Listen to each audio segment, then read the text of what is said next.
Now we're ready to shape the loaves and put them in the pans. Our dough has been rising for about an hour.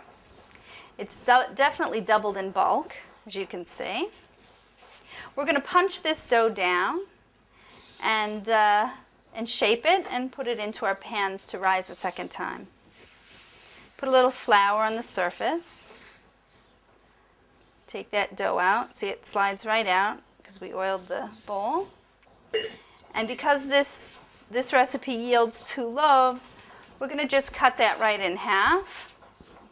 We'll cut that in half. We'll set one aside.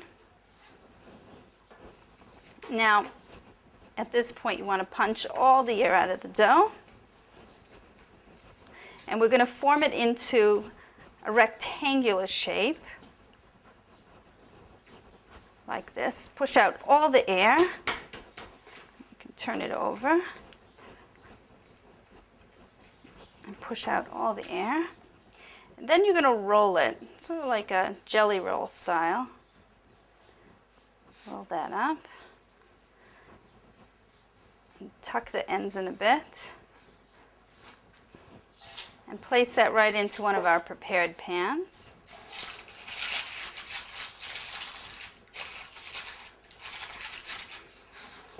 We'll put a little plastic wrap over that.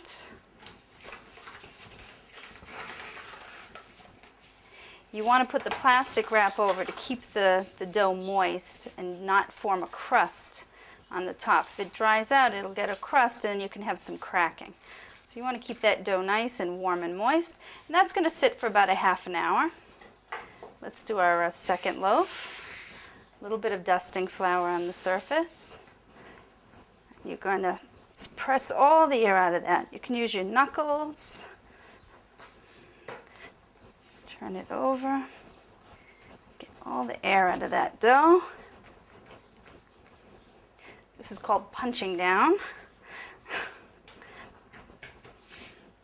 And then you can roll that up, just like a jelly roll. Has a nice feel to it. Nice and soft, and satiny and smooth. Tuck in those ends. And then we're going to put it in our second prepared pan. And we're going to cover that over again with a little plastic wrap.